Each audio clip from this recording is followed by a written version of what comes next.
Hey guys, what's up? It's just Lay, and I hope you guys are having a great day today. I know I am because I am back with another video.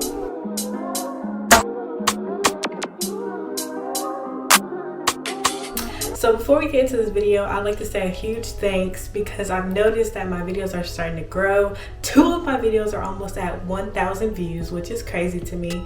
I'm almost at 100 subscribers, which is also another milestone that I'm so proud of. I'm thankful for everybody who's been supporting me, everybody who's been watching my videos. I started this YouTube to help people, and I've been seeing that it's helping people. People are asking me questions, and I just love that. So thank you guys so much for all the support. Anybody who subscribed, I'm so thankful for you. So as you can see by the title and my shirt, today we're going to be talking about FAMU, specifically FAMU's application process and getting into what that looks like. I've seen that on a few of my videos, such as like my dorm tour or my freshman advice video. People have commented and asked me what my GPA was looking like, what my scores were looking like, and what I did to get into FAMU.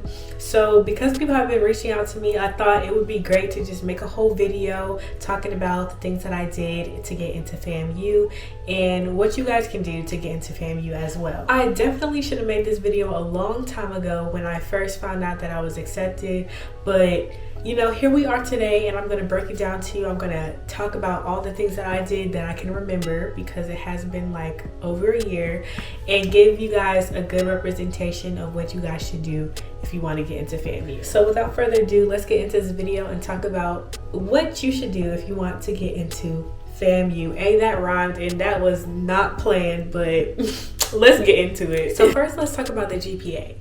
My GPA when I applied was like a 3.89. It was basically a 3.9, and I feel like that was my strongest point in my application. I felt like that's what really carried me with the application process, so I was really proud about my GPA. FAMU's minimum requirement for a GPA is a 3.0.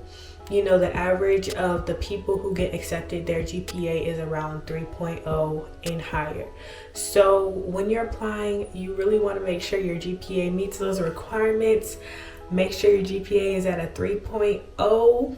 I'm not going to say that you're going to get denied if you're not there, but your chances are definitely higher at that 3.0 and above mark. That is gonna really help you with getting accepted into FAMU. So that's what I would aim for when it comes to the GPA. My GPA is what made me feel like I was very competitive. So that's what I feel like carried me. It might be different for you. Just giving you what I went through. Okay, next let's talk about the SAT. The SAT I'm going to get into a little bit deeper. I'm going to get into the SAT a little bit deeper, give a little bit more tips on this part. So my SAT personally was a 1120. I was not very proud of this score. I felt like I could do better, but at the same time, it's a standardized test. They're kind of iffy a little bit, so it's kind of hard to judge how good you're gonna do on it. FAMU requires you to have around 1040 to 1160. That's what you want to aim for. That's what you want to kind of get as your score. When it comes to the SAT, what I recommend is taking it just on a blank slate first. Either take the PSAT, or if you're able to, go ahead and register for the SAT without doing any prep. Just go in blind and see how you do, or even take a practice SAT. I know sometimes they have practice SATs online, but I think this is a really good idea. This is what I did, and it just kind of helps you see what areas you need to improve in, helps you see how you are with time, how you are just with the test in general, get a good feel for it, see what you need to study. Once you kind of take this test by itself, just go in blind, it allows you to see what you need to study, what parts you need to work on. Maybe right after you take the test for the first time, write down the things that you felt iffy about. Maybe you felt iffy about, you know, main idea, or maybe you felt iffy about some things in the math section.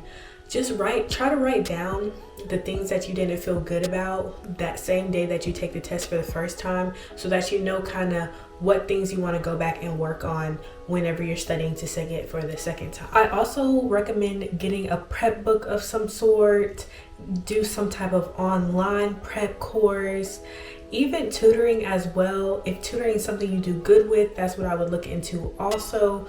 But you do just want to have a plan on how you're going to prep for the SAT, have kind of a goal score that you want to do and work towards that. When it comes to the SAT, it's a standardized test. Sometimes it's kind of hard to gauge what things you need to work on, but just try your best and do what you think is best for you. So also when I was applying, FAMU allowed you to either take the SAT or the ACT, and you can kind of choose which score you wanted to submit. So I took both. If you don't like the SAT, maybe try the ACT. A lot of times people say it's easier. The only thing that's harder about it that I remember is just the time. I believe that it had more questions but less time, something like that. I think it's more on the time side, but the questions overall on the ACT I think was easier. I felt better after taking the ACT than I did when I took the SAT. So if you're having trouble with the SAT, you're having trouble with getting your scores where you want it, try taking the ACT and see how that works. It's pretty much the same, but like I said, the time and the questions are kind of different. So just kind of use that as gauge. And FAMU's requirement for the ACT, I believe it's like a 21 or above. I think I scored a 24 on the ACT. So kind of just use that as a score, you know, a goal score that you want to get on the ACT. So next thing I want to talk about is the essay. So FAMU does require you to submit an essay whenever you apply. I believe the essay is 500 words or more, something of that range. Now, I don't know how much weight the essay portion of the application has on your chances of getting in, but I personally would argue that it's one of the most important parts of the application process. That's something that really helps set you aside from other people. It gets the people who are going through your application to kind of get a better idea of who you are. You can be more creative, and it's not solely just based off of scores and how you look on paper. It talks more about who you are and goes a little bit deeper into your personality. With the essay, I don't remember FAMU having a certain prompt or anything that you have to use for the essay. I know for mine, I used my Common App essay, so I used one of the prompts on Common App because I also applied to certain schools through Common App as well. So I just used that same essay, that same prompt on the FAMU essay. I'm pretty sure the prompt that I used through Common App was something along the lines of, what's something that happened that sparked a period of like realization or a period of growth in your life? And that's what I used on the Common App. So I just used that same essay for FAMU's application as well. In my essay, I remember talking about an experience that I had when I was volunteering at a hospital, and how that experience kind of sparked me to realize that my career choice and that I was interested in nursing. I just felt like this was a good choice to talk about because my essay talked about, you know, what pushed me to go ahead and apply to this higher education, what pushed me to be a nursing major. And I feel like it really exposed, you know, my heart and how my heart is soft for, you know, patients and kids especially, and how that kind of motivates me to be a nurse and go ahead and pursue my BS in nursing. So we've talked about GPA, we've talked about SAT and ACT, we've talked about that essay.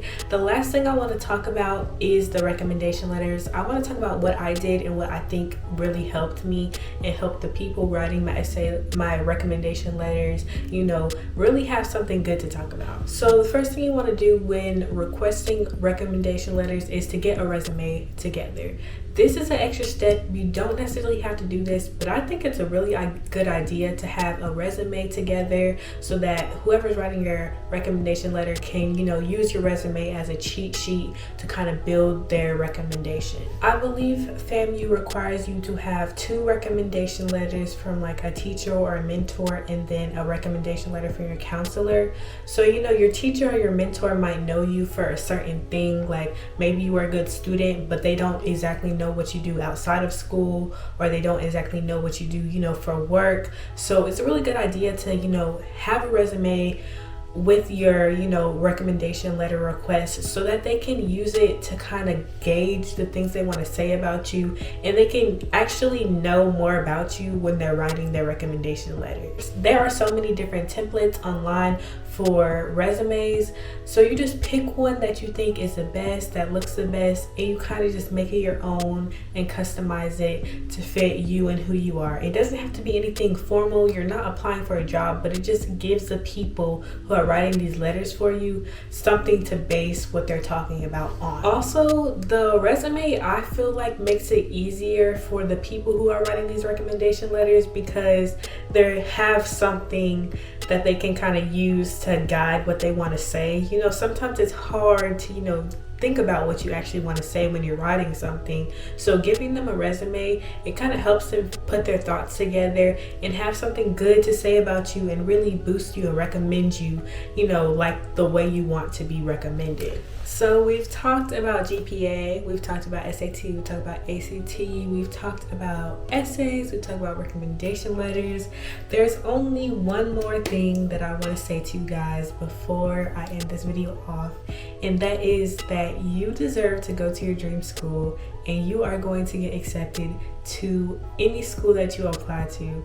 I just want to give you guys positivity because I know how stressful the application process truly can be. It's really a lot of things happening all at once, but I just want to say that you're a great candidate and you are going to get accepted into the school that you are looking to get accepted into. Also, if you like this type of content, don't be afraid to subscribe. Go ahead and look through my videos. I have other college content on there as well. Also, follow me on social media. My DMs are always open for questions or anybody who has video ideas or any videos that they would love to see.